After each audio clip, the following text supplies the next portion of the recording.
and then has something tragic happen. But in this little town of Utrecht, this doesn't happen. So the Dutch, it scares them a lot. And there's a lot of other nationalities living here for work. So it frightens them as well. I drove home a gentleman who was terrified to walk home because he had a beard and he was a man and he grew up in Greece. And, he was comical about it, but at the same time, he was like terrified to walk the rest of the way home without me because we had to split ways. So it was just really sad to see this happening in such a small community of close-knit people. That's a relatively happy, jovial place that doesn't get to see this very often. So thoughts and prayers go out to those families impacted. And now in breaking news from Jessica's iPhone, he has been captured, which is good that this can end now, but not the best way to start your day. No. Jess and Jessie is from the Northwest. North Dakota. And you're a little desensitized, I think. Yes? Is that a decent statement? I don't, a little bit, maybe. I had the feeling that, I don't think I'm desensitized or that I underplay anything, maybe a little naive, but, I spend a lot of time in Minneapolis, Minnesota, which is another large city. And I think that Americans in general are probably a little desensitized against gun violence. And it's different to see the reactions play out here in Europe. They take a much more drastic and immediate response, which I think it's a good thing. Absolutely. But, like Minneapolis, it happens quite often and you just don't get that. Nothing shuts down, nothing. And they are saying that this was terrorist, in which they haven't really come out with a motive on it yet, which is different than what happens in Minneapolis. It's not the same. Minneapolis is more gun violence between gangs. So it's not quite the same. But it's been an experience to be in a city where this is happening, and it's unfortunate. And yeah, I text Jess from work when I got the news. And I'm like, hey, just stay inside today because there's a thing happening. You shouldn't go outside if you're an American. No one should be outside anyways, but I thought it was a highly targeted attack. And she's like, we're at the gym. It's fine. And I'm like, please go home. She's like, no, it seems fine. Like, this happens in Minneapolis all the time. Please go home. Yeah, and we found out that our friends in New Zealand were safe after the attack this past weekend, and it's just like that island is so. They're so sweet, and it's awful there too. It just sucks. And, it's a terrible situation. It's a world we live in, and I came to the realization on my way home that I haven't felt that kind of fear, that kind of something truly bad might happen on my way home when I'm just walking home, or there might be a mass shooting because this guy's still out there and I might get caught in it just trying to bike home from the parking garage. I haven't felt that kind of fear since I've moved to Holland. So it was a really eye-opening experience because I remember there being some very weird moments when I lived in Portland where there were stabbings on trains and there were protests downtown where things got super, super violent. And I would just avoid them at all costs and hope for the best if I had to go outside. But I haven't ever felt that here in Holland. And today was the first time I actually felt that. And it sucks. You think you move to a super safe place, which it is, but then you still can't escape that trauma feeling. Even myself, it was eerie because the times that I have been here, and I haven't been here very long, but this is a bustling city. There's always a lot of people in this square outside of her house and really busy, and all the businesses are always open. And it was just empty today. And the 24/7 McDonald's that never closes across this canal was shuttered. And shit went down. If McDonald's is closing. No McNuggets for you. But they, it was weird. And even at the gym, when I was by the machines that were at the door, I would kind of, between my sets, get up and look out and kind of look around and be like, I wonder. And, you started to see more people filter out as the hours kind of went by. And then we kind of were like, okay, I think we're fine. We'll stay. We'll leave by 3 and make sure we're home. And yeah, it was different. On a lighter note, yeah. God, that just How do you want to transition out of that one? Yeah. Hey, Brian. On a lighter note, we're still here, so there's that. Yeah. Brian, who are we not sponsored by? Come on, ladies. You're jealous of us men. You know this Me Too movement is just because you feel inferior in the way that you pee. Fear not. You can now pee like a man. Feel strong while you urinate and rise to the occasion with Pee Style. Pee Style, the new way to pee without disrobing in public. Great for camping trips, for just about those times when you want to feel like a man. Easy to use without the messy drips, and dishwasher safe. Pee Style, the missing piece for feeling manly while you pee. Are you kidding me? That's nice. This is a real thing. It is there's a lot of them too. I want to say that as a park ranger that leads hikes and as coworkers, lots of women park rangers carry those. Really? Mm-hmm. Okay. Yep. That's amazing. But the dishwasher safe. I've never heard the like misogynistic twist on it, but thank you.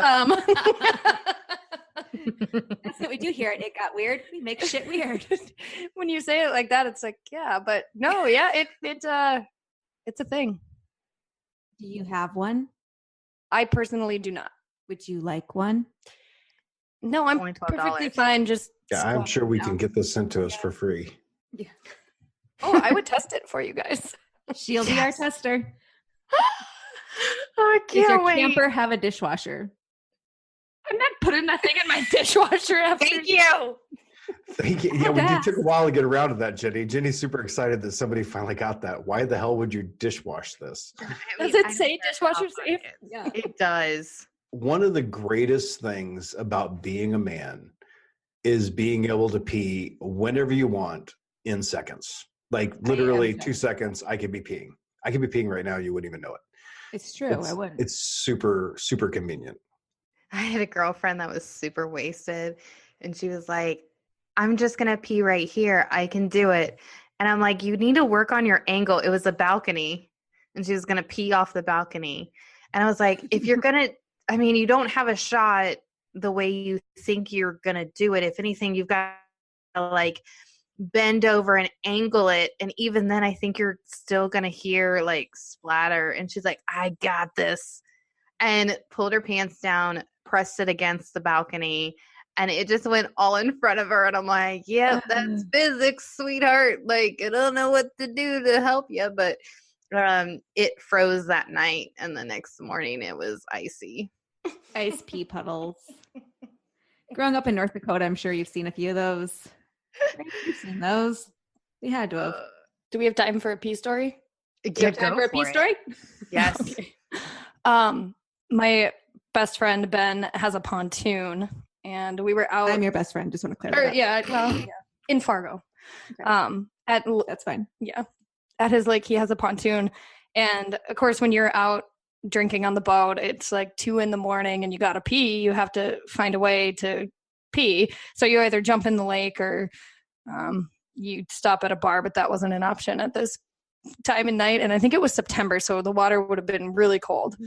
So it's like, well, I got to pee on the pontoon. And just like you and your friend, I was thinking like, okay, I have to like, face the pontoon and put my butt over the end. And then it's going to work fine. And this is the time that I realized that my angle is super off. So I started peeing and it was going into the pontoon.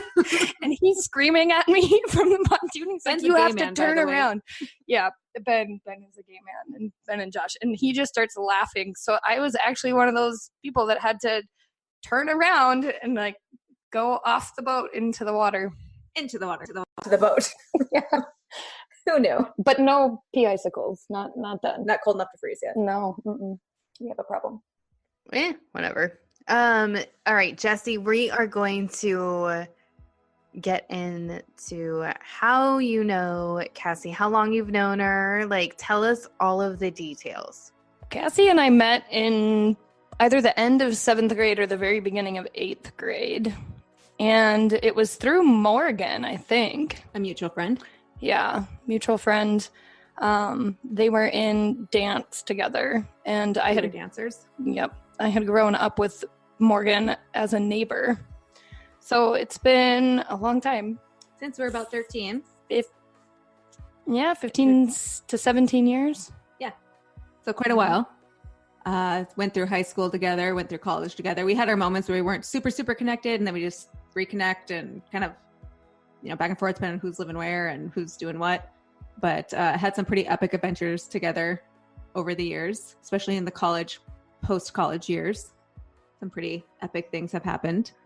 So with really close friends, there are those friends that, I don't know, if something goes wrong, like say you murder someone, you have that friend that you're going to call and they will provide the rope and the trash bags and all that stuff. Is that an easy assumption that you guys are that close? Yeah. But Jessica, I would call her because she wouldn't have like she wouldn't need rope and trash bags. She'd have she's a scientist, so she'd have chemicals and some bio breakdown and some fucking crazy ass cave. Okay, you need to stop talking because you're removing like all of your options later on. Nobody will know, Brian. Sorry, I'm exposing myself. Yeah. Like you're killing your chances of using that as an actual, option. There's a lot of places in the woods, Brian. And Jess knows them all. True. It's true. So, Jess, is there something that you can think of that maybe we don't know about Cassie? Can you dish a little bit? I love Cassie's look right now. Like, bitch, you need to give them on a scale of 1 to 10, give them a 5 story. I want a 10. I want a 10 too. I want straight up all the To be way. fair, we all want 10s. So, wishful thinking, Brian. I'm thinking about. What are you thinking about, Brian?